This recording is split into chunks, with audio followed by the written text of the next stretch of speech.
ऋषभ की होगी वापसी और पीहू का कनेक्शन जुड़ेगा ऋषभ से और आएगा सोनाक्षी का असली चेहरा सबके सामने और शर्लिन पृथ्वी की सच्चाई का होगा खुलासा और सोनाक्षी को फंसाने के चक्कर में फंस जाएगी खुद शर्लिन। जी हाँ दोस्तों, कुंडली भाग्य के आने वाले एपिसोड में सबसे बड़े राज का खुलासा होगा कि ऋषभ की वापसी तब होगी और शर्लिन पृथ्वी की असली सच्चाई सबके सामने तब आएगी जब शर्लिन को पता चलेगा कि लंदन से ऋषभ वापिस आ रहा है। तब शर्लिन को काफी बड़ा शौक लगेगा और शर्लिन डर के मारे ये बात पृथ्वी को बताएगी और पृथ्वी भी ऋषभ की वापसी के बारे में सुनकर हिल जाएगा, जिस वजह से पृथ्वी और शर्लिन दोनों मिलकर एक सबसे बड़ी गलती कर देंगे और वो गलती और कोई नहीं बल्कि जल्दबाजी में पृथ्वी दूथराज की और ऋषभ की सारी प्रॉपर्टीज के पेपर्स हासिल कर लेने की वजह से उन सारी प्रॉपर्टीज के पेपर्स को अपने नाम में करने के लिए एक सबसे बड़ी चाल चलेगा और कृतिका के जरिए प्रॉपर्टीज के पेपर में ऋषभ की साइन करवाने की कोशिश करेगा। लेकिन सबसे बड़े राज का खुलासा होगा कि ऋषभ की वापसी होने के बाद पीहू का ऋषभ के साथ कौन सा कनेक्शन निकलेगा और सोनाक्षी का ऋषभ के साथ कौन सा रिश्ता होगा। इसके बड़े राज के बारे में खुलासा तब होगा जब ऋषभ लूथरा हाउस में आ जाएगा।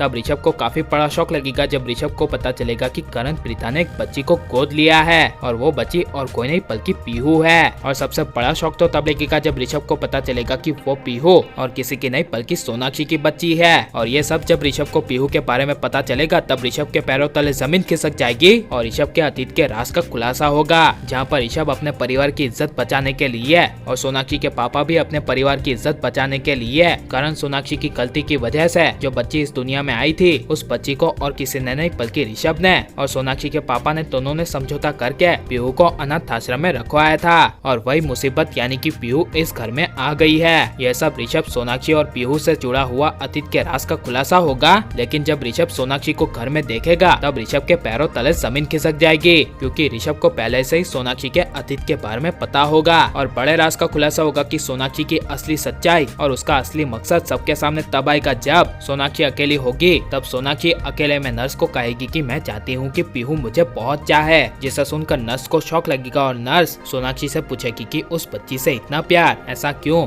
तब सोनाक्षी नर्स को कहेगी कि मैं उस बच्ची की माँ हूँ। ये सुनकर नर्स को काफी बड़ा शौक लगेगा और पीहू को अपना बनाने के लिए और करण प्रीता से पीहू को हासिल करने के लिए, जैसे प्रीता ने सोनाक्षी को कहा है कि तुम बिल्कुल ठीक हो जाओ और ठीक होकर अपने घर चली जाना, इसी वजह से सोनाक्षी बीमार होने का लूथरा हाउस में सबके सामने नाटक करेगी और जितना हो सके पीहू को अपने पास लाने की कोशिश करेगी और उसे प्यार करेगी और पीहू को भड़काएगी कि मैं ही उसकी असली माँ हूँ। साथ ही करण प्रीता और पूरे लूथरा परिवार के खिलाफ भड़काती हुई पीहू को कह देगी कि ये सब तुमको धोखा दे रहे हैं और मैं तुम्हारी असली मामा हूँ और मुझसे दूर कर रहे हैं। ऐसे सोनाक्षी पीहू को भड़काएगी, जिस वजह से पीहू धीरे धीरे करण प्रीता और पूरे लूथरा परिवार के खिलाफ हो जाएगी। और इसीलिए जब सोनाक्षी बिल्कुल पूरी तरह से ठीक हो जाएगी और पूरा लूथरा परिवार सोनाक्षी को घर से बाहर निकालेगा, तब पीहू सोनाक्षी के पास चली जाएगी और पीहू सबको कह देगी कि यही मेरी असली मामा है, आप इन्हें यहाँ से निकालोगे तो मैं भी चली जाऊंगी। और ऐसा आएगा सोनाक्षी का असली चेहरा सबके सामने। और लेकिन शर्लिन, पृथ्वी और सोनाक्षी का असली चेहरा सबके सामने आना चाहिए या नहीं, ये सब हमें कमेंट में जरूर बताएं।